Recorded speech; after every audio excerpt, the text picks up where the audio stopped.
बिस्मिल्लाहिर्रहमानिर्रहीम। अस्सलाम वालेकुम स्टूडेंट्स। आज के लेक्चर में हम जो है वो रिमेनिंग रिएक्शंस कार्बोनिल कंपाउंड्स के डिस्कस करने जा रहे हैं। उनमें आज हमने डिस्कस करना है oxidation and reduction reactions of carbonyl compounds, और इसके अलावा हम इसमें डिस्कस करेंगे identification test which are used for carbonyl compounds, और लास्ट में हम यूजेस ऑफ देखेंगे uses of formaldehyde and acetaldehyde. ठीक है, so let's start the lecture. First of all हमारा जो आज का टॉपिक है उसमें हम रिडक्शन रिएक्शंस जो हैं वो देखने जा रहे हैं। सो रिडक्शन रिएक्शंस में आप लोगों को मैं बताती चलूँ कि एल्डिहाइड्स और कीटोन्स दोनों ही जो है वो उनकी रिडक्शन हो सकती है। जब एल्डिहाइड्स रिड्यूस होते हैं तो they convert into primary alcohols, जब कीटोन्स की रिडक्शन होती है तो दे फॉर्म सेकेंडरी अल्कोहल्स।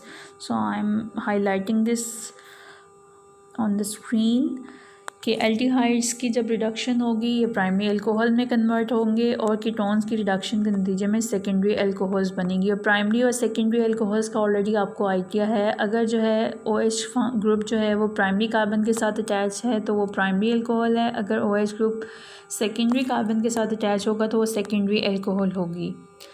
जब कार्बोनिल ग्रुप जो है वो अल्कोहल में जो है वो कन्वर्ट हो जाता है, बेसिकली रिडक्शन रिएक्शन जब होता है। तो अब रिडक्शन जो है कार्बोनिल कंपाउंड्स की वो दो तरह से हो सकती है। एक हम सोडियम बोरोहाइड्राइड एक रिड्यूसिंग एजेंट है, इसके साथ हम जो है उसका रिएक्शन करवा सकते हैं, या हम कैटालिटिक रिडक्शन भी करवा सकते हैं जिसमें किसी कैटलिस्ट की प्रेजेंस में जो है वो हाइड्रोजन कार्बोनिल फंक्शनैलिटी के अक्रॉस जो है वो ऐड हो जाएगी। ठीक है जी, so let's start the reaction. इसमें हम सबसे पहला आप जो रिएक्शन देखेंगे वो विद सोडियम बोरोहाइड्राइड है। ठीक है जी, अब इसमें स्टूडेंट्स आप नोट कीजिएगा कि एल्डिहाइड्स या कीटोन्स दोनों ही जो है वो रिड्यूस हो जाती हैं। आपको ऑलरेडी बता दिया है कि एल्डिहाइड से प्राइमरी अल्कोहल्स बनेंगी और कीटोन से जो है वो सेकेंडरी अल्कोहल्स जो हैं वो बनेंगी। सो जब ये सोडियम बोरोहाइड्राइड के साथ रिएक्शन करती हैं तो ये रिएक्शन बेसिकली जो है वो दो स्टेप्स में कैरी आउट होता है। पहले स्टेप में जो है वो सोडियम बोरोहाइड्राइड जो कि एनहाइड्रस कंडीशन में होना चाहिए। एनहाइड्रस का मतलब ये होता है कि in the absence of water ये रिएक्शन होना चाहिए। और उसके बाद सेकंड स्टेप में जो है वो हम हाइड्रोलिसिस करवाएंगे। पहले स्टेप में यानी कि सोडियम बोरोहाइड्राइड के साथ जो है वो एल्डिहाइड या कीटोन रिएक्ट करेगा और एक एल्कोक्साइड आयन बनेगा, और उसके बाद सेकंड स्टेप में जो है वो हाइड्रोलिसिस होगी और इसके नतीजे में हमारे पास एल्कोहलिक फंक्शनैलिटी जो है वो जनरेट हो जाएगी। ये रिएक्शन आपके पास दो एल्डिहाइड्स के दिए हुए हैं और एक कीटोन का दिया हुआ है। पहला रिएक्शन मिथेनॉल के साथ है। ये 2 स्टेप रिएक्शन है। पहले स्टेप में सोडियम बोरोहाइड्राइड के साथ और दूसरे स्टेप में जो है वो एसिड हाइड्रोलिसिस जो हो रही है वो यहाँ पे शो की हुई है, और इसके नतीजे में हमारे पास फाइनली जो प्रोडक्ट बनेगी वो प्राइमरी अल्कोहल होगी। ये पहला और दूसरा रिएक्शन जो हैं ये दोनों रिएक्शंस जो हैं वो एल्डिहाइड्स के केस में जो है वो डिस्कस किए गए हैं। सो इन दोनों के केस में हमारे पास जो अल्कोहल बनेगी वो प्राइमरी अल्कोहल जो है वो होगी, जबकि ये सेकंड जो हमारे पास थर्ड रिएक्शन है ये इसके केस में हमारे पास जो अल्कोहल बनेगी वो सेकेंडरी अल्कोहल होगी, क्योंकि OH फंक्शनैलिटी जिस कार्बन के साथ अटैच है वो कार्बन जो है वो सेकेंडरी कार्बन है। ठीक है जी, और यहाँ पे ये भी बताती चलूँ कि sodium borohydride is just for the reduction of carbon oxygen double bond. ये कार्बन कार्बन डबल बॉन्ड की रिडक्शन जो है वो नहीं कर सकता, या कार्बन कार्बन ट्रिपल बॉन्ड की रिडक्शन के लिए इसको हम इस्तेमाल नहीं कर सकते। सो गाइस इसके बाद जो है वो हम इसके मैकेनिज़्म को जो है वो ज़रा देख लेते हैं ताकि हमें अच्छी तरह से समझ आ जाए कि इस रिएक्शन में होता क्या है। तो ये जो सोडियम बोरोहाइड्राइड है ना ये बेसिकली आयोनाइज होगा। फर्स्ट ऑफ ऑल जब ये आयोनाइज होगा तो आपके पास सोडियम आइंस बनेगा और एक साथ में बनेगा टेट्राहाइड्रिडोबोरेट आयन जिसे BH4 आयन कहते हैं, और इसके ऊपर जो है वो नेगेटिव चार्ज होगा। ये एनाइन जो है इसे मैं रिपीट कर रही हूँ, इसका नाम है टेट्राहाइड्रिडोबोरेट आयन। ठीक है जी, ये बेसिकली सोर्स है हाइड्राइड आयन का। ये जो हाइड्राइड आयन का यहाँ पे आपको मैकेनिज्म में अटैक शो करवाया हुआ है ना, ये हाइड्राइड आयन कहाँ से निकलता है? BH4 से निकलता है। जब ये हाइड्राइड आयन रिलीज़ करेगा तो ये बजाते खुद तो BH3 में कन्वर्ट हो जाएगा और साथ में जो है वो हाइड्राइड आयन जनरेट करेगा। ये हाइड्राइड आयन जो है वो अटैक करने के लिए अटैक करता है ऑन द कार्बोनिल कार्बन के ऊपर। ठीक है जी, क्योंकि वो पार्शली पॉजिटिव है यानी कि इलेक्ट्रोफिलिक इन नेचर है। ये पाई बॉन्ड ऑक्सीजन की फेवर में टूटेगा और ऑक्सीजन के ऊपर नेगेटिव चार्ज आ जाएगा। ठीक है जी, हाइड्रोजन जो है वो आके ऐड हो गई है किसके साथ, कार्बन के साथ। ठीक है जी, ये हमारे पास एक एल्कोक्साइड आयन जो है वो बन चुका है। ठीक, नेक्स्ट स्टेप में क्या होगा, हम हाइड्रोलिसिस करवाएंगे, वाटर से जो है ये प्रोटॉन देगा ऑक्सीजन। ठीक है जी, ये वाला ऑक्सीजन और हाइड्रोजन का जो बॉन्ड है ऑक्सीजन की फेवर में टूटेगा और हाइड्रोक्सिल आयन हमारे पास यहाँ पे जनरेट हो जाएगा एट द एंड। ठीक है जी, सो ये हमारे पास ओवरऑल जो है वो रिएक्शन हो रहा है जो आप लोगों को मैंने शो करवाया है। ठीक है, इस तरह से जो है वो हम रिडक्शन कर सकते हैं एल्डिहाइड्स और कीटोन्स की विद सोडियम बोरोहाइड्राइड। अब हम जो है वो इसमें सेकंड कैटेगरी ऑफ रिएक्शंस जो है वो देखने जा रहे हैं, जो है कैटालिटिक रिडक्शन। ये मैंने आपको बताया था, it's a very simple reaction. आप लोग ऑलरेडी कैटालिटिक रिडक्शन जब से आपने ऑर्गेनिक केमिस्ट्री का कोर्स स्टार्ट किया है काफ़ी दफ़ा पढ़ चुकी हैं। आपको पता है कि हाइड्रोजन की एडिशन जो है अक्रॉस मल्टीपल बॉन्ड हो जाती है, इन दी प्रेजेंस ऑफ निकल भी हो जाती है, प्लैटिनम या प्लैटियम कैटलिस्ट की प्रेजेंस में हो जाती है। सो यहाँ पे भी आप इनमें से कोई भी कैटलिस्ट जो है वो इस्तेमाल कर सकती हैं। और जैसे कि आप लोगों को ऑलरेडी बताया है, अगर एल्डिहाइड होगी तो वो प्राइमरी अल्कोहल में कन्वर्ट होगी, और अगर जो है वो कीटोन होगी तो वो सेकेंडरी अल्कोहल में जो है वो कन्वर्ट होगी। ठीक है जी, सो डिपेंडिंग अपॉन आपका स्टार्टिंग मटेरियल क्या है। ये पहले दोनों रिएक्शंस जो हैं ये एल्डिहाइड्स के हैं। ठीक है जी, तो इन दोनों केसेस में हमारे पास प्राइमरी अल्कोहल बनेगी, और जबकि जो लास्ट केस है ये कीटोन का है। सो इसके केस में जो है वो हमारे पास सेकेंडरी अल्कोहल जो है वो जनरेट होगी। सो एक सिंपल सा रिएक्शन है, जितने नंबर ऑफ़ डबल बॉन्ड्स हैं उसी के हिसाब से number of moles of hydrogen हम यहाँ रिएक्शन मिक्सचर में इस्तेमाल करेंगे। सो 1 मोल ऑफ़ हाइड्रोजन जो है वो 1 मोल ऑफ़ एल्डिहाइड के साथ रिएक्ट करेगी। कोई भी कैटलिस्ट हम यूज़ कर सकते हैं, निकल, प्लैटिनम या palladium, and it will be simply added to that. ठीक है जी, और it will be converted into corresponding alcohol. ठीक है, aldehydes will be converted into primary alcohols, और कीटोन अगर होगी तो वो सेकेंडरी अल्कोहल में कन्वर्ट हो जाएगी। ठीक है जी, तो ये था हमारा जो है रिडक्शन का टॉपिक जो हमने वाइंड अप कर लिया। अब मैं रिपीट कर देती हूँ कि रिडक्शन दो तरह से हो सकती है, एल्डिहाइड्स और कीटोन दोनों ही इजीली रिड्यूस हो जाते हैं सोडियम बोरोहाइड्राइड के साथ भी और कैटालिटिक रिडक्शन के नतीजे में। और अगर हम जो है वो एल्डिहाइड्स को रिड्यूस करते हैं तो इनकी रिडक्शन के नतीजे में प्राइमरी अल्कोहल बनती है, और अगर हम कीटोन्स को रिड्यूस करते हैं तो इनकी रिडक्शन के नतीजे में सेकेंडरी अल्कोहल्स बनती हैं। अब उसके बाद हम जो है वो मूव करते हैं टुवर्ड्स ऑक्सीडेशन रिएक्शंस। तो यहाँ पे आप लोगों को बताती चलूँ कि अब ऑक्सीडेशन में हम सबसे पहले एल्डिहाइड्स की जो है वो ऑक्सीडेशन देखेंगे। एल्डिहाइड्स बहुत इजीली ऑक्सीडाइज हो सकती हैं, कोई भी माइल्ड ऑक्सीडाइजिंग एजेंट जो है वो इसको इजीली ऑक्सीडाइज करके कॉरस्पॉन्डिंग कार्बोक्सिलिक एसिड में जो है वो कन्वर्ट कर देगा। अब जो है यहाँ पे आप लोगों को ये भी बताती चलूँ कि माइल्ड ऑक्सीडाइजिंग एजेंट्स हमारे पास हैं Tollens reagent, Fehling solution and Benedict solution. इनमें से कोई भी हम जो है वो यूज़ कर सकते हैं। इसके अलावा स्ट्रॉन्ग ऑक्सीडाइजिंग एजेंट्स भी जो है वो यूज़ किए जा सकते हैं। स्ट्रॉन्ग ऑक्सीडाइजिंग एजेंट्स की डिटेल में आप लोगों को बता देती हूँ कि they can be potassium dichromate solution in the presence of dilute sulphuric acid. इसी तरह से KMnO4 को हम यूज़ कर सकते हैं in the presence of dilute sulphuric acid, या फिर तीसरा ऑप्शन है हमारे पास हम डाइल्यूट नाइट्रिक एसिड सोल्यूशन को इस्तेमाल कर सकते हैं।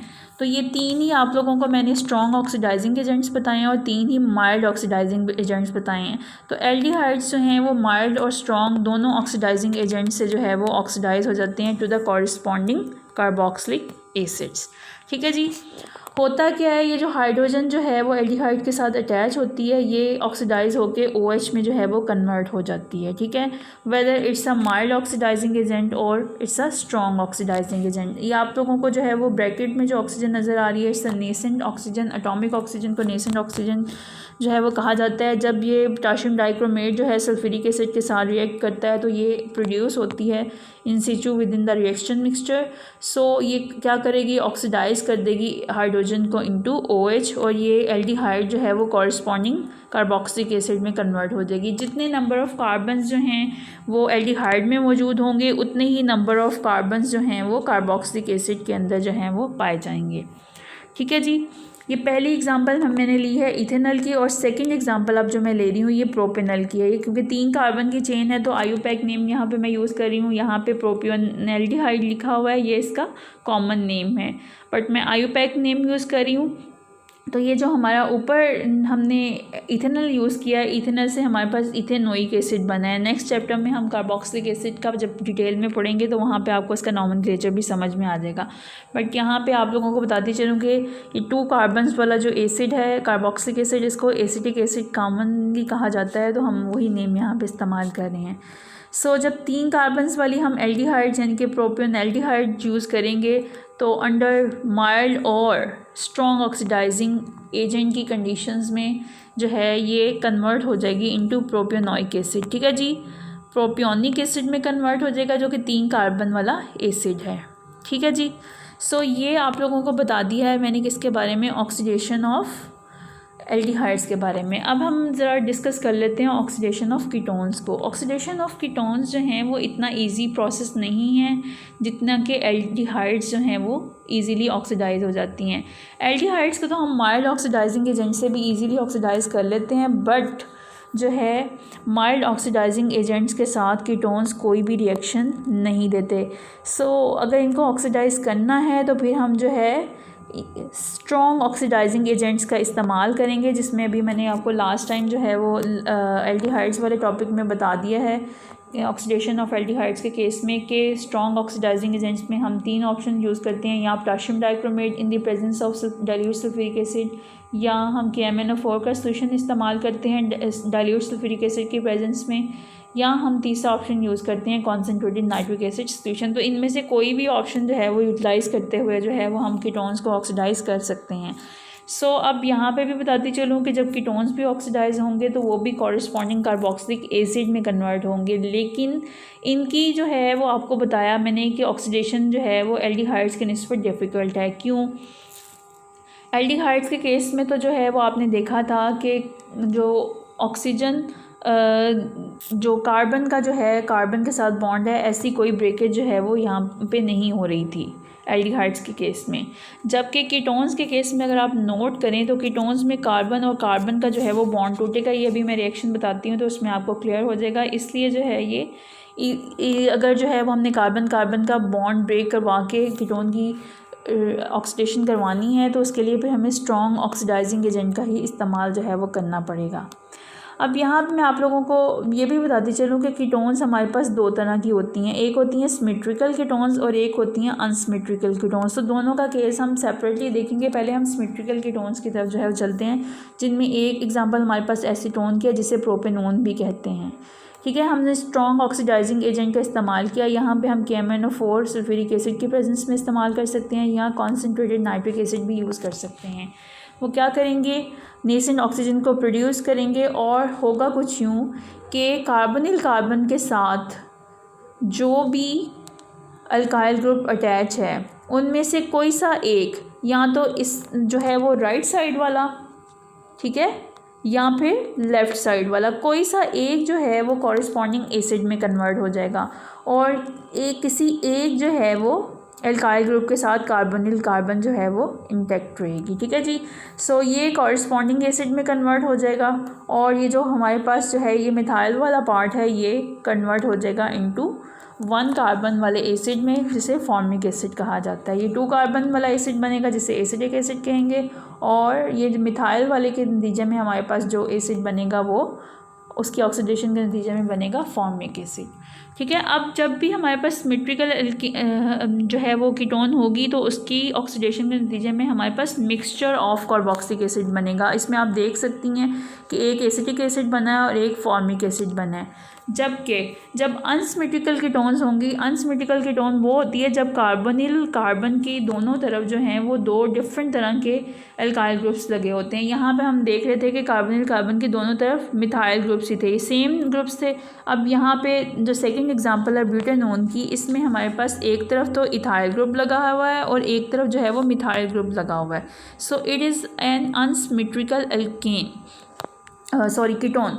सो ये कीटोन जो है अब जब ये ऑक्सीडाइज होगी तो इसमें भी एक जो है वो टेक्निकल पॉइंट आपने जो है वो नोट करना है कि जिस कार्बन के साथ लेस नंबर ऑफ़ हाइड्रोजन्स हैं, जैसे यहाँ पे ये CH2 है, तो बेसिकली ये वाली कार्बन जो है वो ऑक्सीडाइज होके इनटू कॉरस्पॉन्डिंग जो है वो एसिड में कन्वर्ट होगी, और ये जो है वो कार्बोनिल जो है वो ग्रुप जो है हमारे पास कार्बोनिल ग्रुप जो है वो उस एल्काइल ग्रुप के साथ रहेगा जिसके साथ लेस नंबर ऑफ कार्बन्स होंगी। सो ये वाला पोर्शन भी जो है वो ऑक्सीडाइज होके एसिटिक एसिड में कन्वर्ट हो रहा है, और ये वाला पोर्शन भी जो है वो ऑक्सीडाइज होके इनटू एसिटिक एसिड में कन्वर्ट हो रहा है। मैं यहाँ पे आपको बता रही हूँ दोबारा से कि अनसिमेट्रिकल कीटोन्स के केस में जो है जो कार्बोनिल ग्रुप है जो है वो क्या हो रहेगा, वो ऐसी जो है वो अल्काइल ग्रुप के साथ रहेगा जिसमें लेस नंबर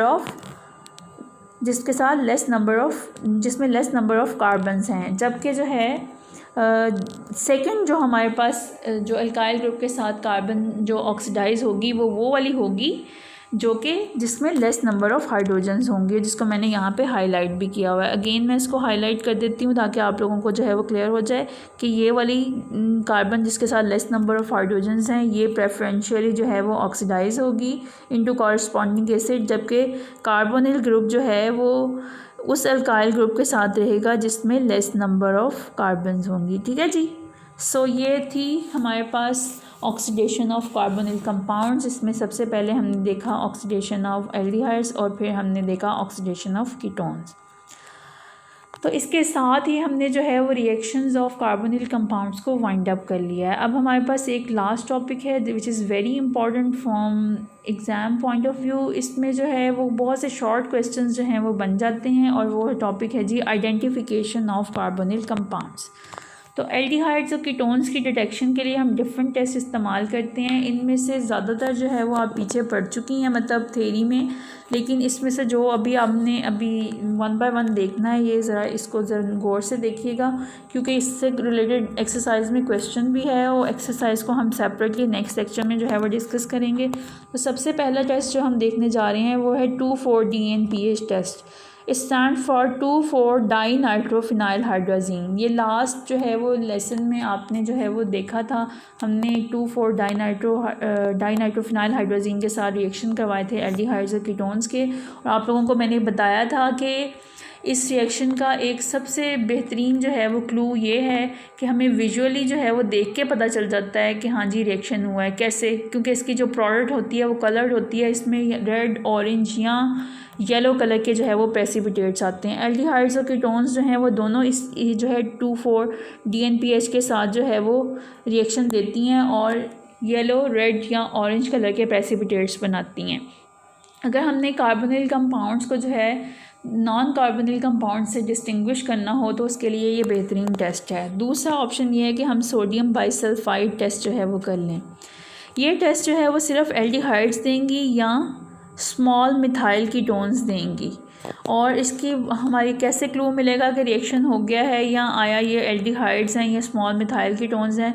अगर रिएक्शन मीडियम में जो है वो वाइट कलर के क्रिस्टलाइन प्रेसिपिटेट्स बन जाएंगे तो इससे हमें इंडिकेशन मिल जाएंगी कि आया ये एल्डिहाइड्स हैं या फिर स्मॉल मिथाइल कीटोन्स हैं।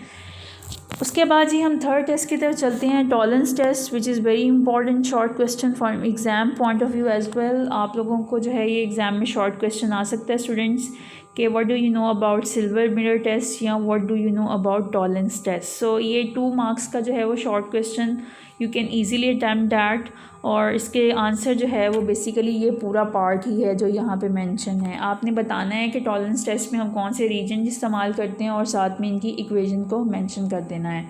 सो मैं आपको यहाँ पे बताती चलूँ कि कीटोन्स जो हैं ये रिएक्शन नहीं देते। पहली बात तो ये रिएक्शन जो हैं वो सिर्फ एल्डिहाइड्स जो हैं वो देंगी, ठीक। और इसको सिल्वर मिरर टेस्ट इसलिए कहा जाता है कि उससे मदद से हम जो है हाई क्वालिटी के मिरर्स को जो है वो मैन्युफैक्चर करते हैं। ओके, अब जो है ज़रा बताती चलूँ कि ये बेसिकली टॉलरेंस टेस्ट में कौन से रीजन इस्तेमाल होते हैं। ये बेसिकली है अमोनिकल सिल्वर नाइट्रेट सॉल्यूशन। इसमें हम जो है कोई ऐसी बेस यूज़ करेंगे जिसमें अमोनिकल या आप कह लें दूसरे लफ्ज़ों में कह लें कि अमोनिया का सॉल्यूशन होगा जिसे अमोनियम हाइड्रोक्साइड कहा जाता है, ठीक है, और सिल्वर नाइट्रेट इसके साथ हम इसको रिएक्ट करवाएंगे। ये हमारे पास एक कॉम्प्लेक्स बनेगा अलॉन्ग विद अमोनियम नाइट्रेट, ठीक है जी। और साथ में वाटर हमारे पास बनेगा 2 मोल्स। उसके बाद जो है जब ये कॉम्प्लेक्स की फॉर्मेशन हो जाएगी, यानी कि अमोनिया सिल्वर नाइट्रेट सॉल्यूशन को जब हम कंबाइन करेंगे, तो ये बेसिकली ये जो हमारे पास बना है, ये क्या बना है, ये टॉलरेंस रीजेंट बन गया है। ये टॉलरेंस रीजेंट जो है, ये जो कॉम्प्लेक्स की फॉर्म में है, सिल्वर अमोनिया और हाइड्रोक्सिल आयन का कॉम्प्लेक्स है, ये जब एल्डिहाइड के साथ जो है वो रिएक्ट करेगा, तो ये एक कॉरस्पॉन्डिंग जो है सॉल्ट बनाएगा, अमोनियम सॉल्ट और कार्बोक्सिलिक एसिड बनाएगा, और साथ में ये सिल्वर जो आएगा, ये बेसिकली जो है वो सिल्वर मिरर है। ये रिएक्शन सिर्फ जो है वो एल्डिहाइड्स देती हैं, कीटोन्स नहीं देती। और यहाँ पे जो है वो 3 मोल्स हमारे पास जो है वो ऑब्टेन होते हैं अमोनिया के, 2 मोल्स नहीं होते। ये करेक्शन जो है वो कर लीजिएगा, और साथ में वाटर प्रोड्यूस होगा। सो बेसिकली जो है इस रिएक्शन का आपको मैं अगर सिंपल वर्ड्स में बताऊं, तो अगर आप इसको समझ के करेंगे तो अच्छी बात है, लेकिन इसमें आपको थोड़ा सा रट्टा लगाना पड़ेगा। सो इसको जो है वो बैलेंसिंग करके, इसको प्रैक्टिस करके जो है वो मेमोराइज़ करने की कोशिश करें, बजाय इसके कि रट्टा लगाएं, क्योंकि उसका आपको कोई फ़ायदा नहीं होना। टॉलरेंस टेस्ट के बाद हम नेक्स्ट टेस्ट की तरफ मूव करते हैं, जो है फेलिंग सोल्यूशन टेस्ट, और उससे नेक्स्ट टेस्ट है Benedict solution test. Fehling test और बेनेडिक्ट टेस्ट, ये भी एग्ज़ाम में शॉर्ट क्वेश्चन में आ जाते हैं कि what do you know about Fehling solution test या बेनेडिक्ट सोल्यूशन टेस्ट। तो बेनेडिक्ट टेस्ट आ जाए, बेनेडिक्ट टेस्ट आ जाए, या आपको फेलिंग सोल्यूशन टेस्ट आ जाए, तो दोनों के जवाब में जो है आप लोगों ने कॉरस्पॉन्डिंग जो है वो टॉपिक को डिस्कस कर देना है अलॉन्ग विद इक्वेशन। इन दोनों जो है वो रिएक्शन की खास बात ये है कि ये सिर्फ एल्डिहाइड्स ये टेस्ट देंगी, जबकि कीटोन्स जो हैं ये टेस्ट नहीं देती। सो मैं सबसे पहले आप लोगों को यही जो है वो हाईलाइट करना चाह रही हूँ कि अब हम 3 ऐसे टेस्ट जो है वो पढ़ रहे हैं। पहला टेस्ट हमने पढ़ा है टॉलरेंस रीजन टेस्ट, फिर हमने फेलिंग सोल्यूशन टेस्ट, और अब हमने बेनेडिक्ट टेस्ट जो है वो पढ़ा है। ये तीनों टेस्ट जो हैं सिर्फ एल्डिहाइड्स देती हैं, जबकि कीटोन्स ये रिएक्शन नहीं देते इन सॉल्यूशंस के साथ। सो फेलिंग सोल्यूशन और बेनेडिक्ट सोल्यूशन में जो मेन डिफरेंस है वो है कि जो हमारे पास कॉपर का कॉम्प्लेक्स बना हुआ है वो किसके साथ बना हुआ है। तो ऊपर वाले जो फेलिंग सोल्यूशन का केस है उसमें कॉपर का कॉम्प्लेक्स टार्टारिक एसिड के साथ है, जो क्यूप्रिक टार्टारेट कॉम्प्लेक्स जो है वो कहलाता है। और जबकि जो है वो बेनेडिक्ट सोल्यूशन में कॉपर का जो कॉम्प्लेक्स बना हुआ है वो सिट्रिक एसिड के साथ है, जो क्यूप्रिक सिट्रेट कॉम्प्लेक्स जो है वो कहलाता है। ठीक है, सो दोनों केस में जो भी हमारे पास सोल्यूशन होगा हम वो से एल्डिहाइड के अंदर जो है वो ऐड कर देंगे। ये क्यूप्रिक हाइड्रोक्साइड, कॉपर हाइड्रोक्साइड जो है जब एल्डिहाइड के साथ रिएक्ट करेगा इन द बेसिक मीडियम, क्योंकि एल्कलाइन सोल्यूशन का हम दोनों में जिक्र कर रहे हैं, एल्कलाइन के लिए हमें कोई बेस ऐड करनी पड़ेगी लाइक सोडियम हाइड्रोक्साइड, दोनों केसेस में हम ऐड कर रहे हैं। तो हमारे पास एक तो sodium salt of carboxylic acid बनेगा, ठीक है जी, और साथ में क्यूप्रिक ऑक्साइड जो है उसके क्यूप्रस ऑक्साइड जो है उसके ब्रिक रेड प्रेसिपिटेट्स बनेंगे। जैसे ईंटों का कलर नहीं होता उस तरह के जो है वो रेड कलर के हमारे पास जो है वो प्रेसिपिटेट्स बनेंगे क्यूप्रस ऑक्साइड के, which will be an indication के हमारे पास जो है वो रिएक्शन में एल्डिहाइड जो है वो मौजूद है। और यहाँ पे आप लोगों को अगेन मैं रिपीट कर रही हूँ कि कीटोन्स ये टेस्ट नहीं देते, सिर्फ एल्डिहाइड्स जो है ये टेस्ट जो है वो देते हैं। अब उसके बाद जी हम लास्ट जो है वो टेस्ट की तरफ चलते हैं, which is sodium nitroprusside test. और यहाँ पे जो है this is the only test which you have studied so far, जो कि एल्डिहाइड्स नहीं देते और कीटोन्स देते हैं। और कीटोन्स जो हैं सोडियम नाइट्रोप्रोसाइड सोल्यूशन के साथ जो है वो वाइन रेड कलर का या ऑरेंज रेड कलर जो है वो देते हैं, जबकि एल्डिहाइड्स ये वाला टेस्ट नहीं देंगे।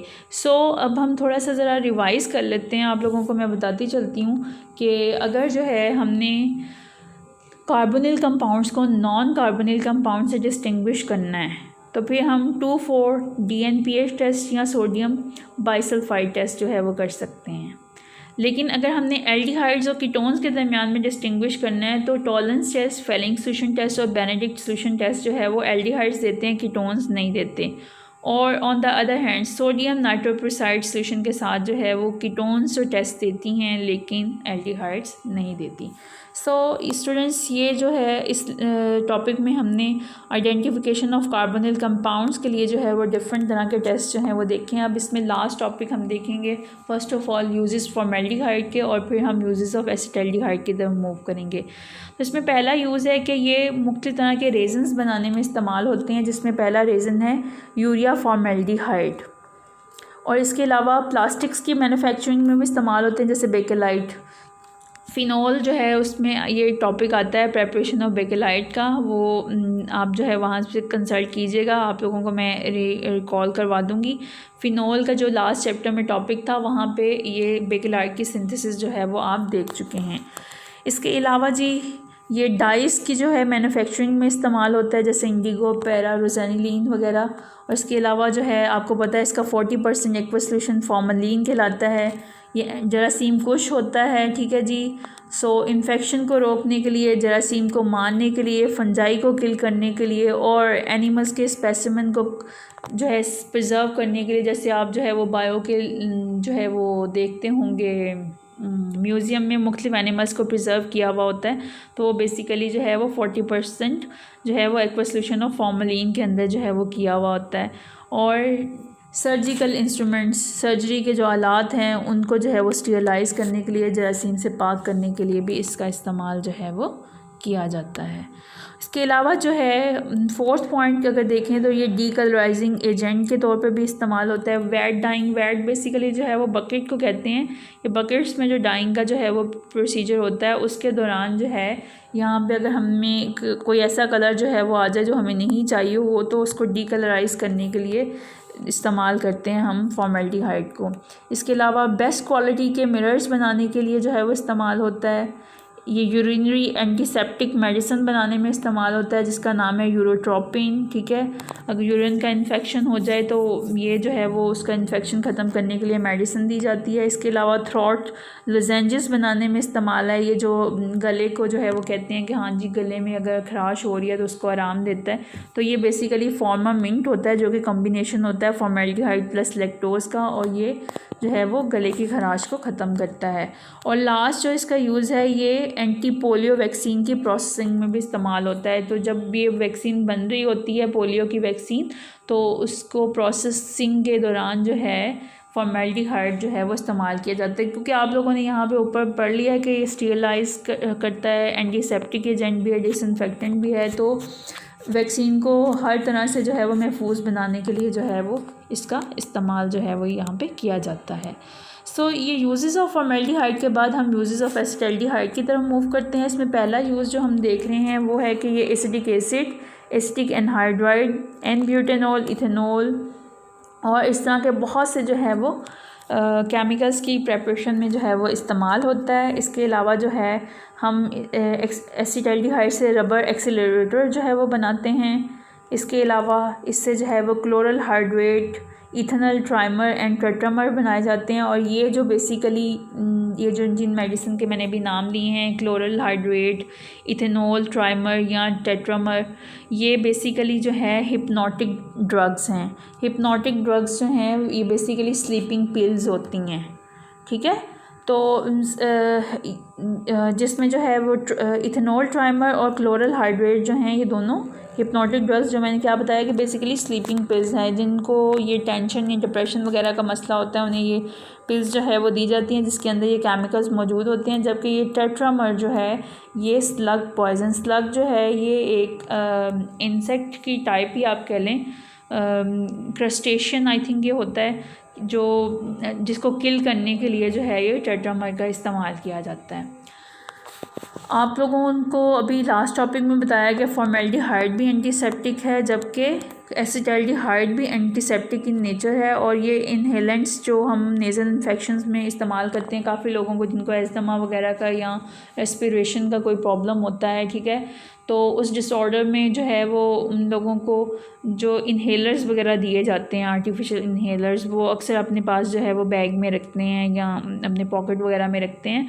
तो उन इन्हेलर्स के अंदर भी जो है वो ये मौजूद होता है। और इसके अलावा एल्डिहाइड्स में आपको पता है एल्डिहाइड्स जो है वो बहुत हाई क्वालिटी के मिरर्स बनाने में इस्तेमाल होते हैं। फॉर्मेल्डिहाइड भी इसमें यूज़ होता है और एसिटाल्डिहाइड भी सिल्वरिंग ऑफ मिरर में यूज़ होता है। और लास्ट यूज़ जो एसिटाल्डिहाइड का यहाँ पे मेंशन किया हुआ है कि ये बहुत सी सिंथेटिक ड्रग्स की मैन्युफैक्चरिंग में इस्तेमाल होता है और रेजन्स बनाने में। रेजन्स जो हैं वो चिपकने वाले जो मटेरियल्स होते हैं उनको जो है वो कहा जाता है। तो फिनोल के साथ जो है वो रिएक्ट करके ये फिनोलिक रेजन्स बनाने में इस्तेमाल होता है। So that's all about this chapter. तो इसमें हमने जो है वो डिस्कस किया है, फर्स्ट ऑफ ऑल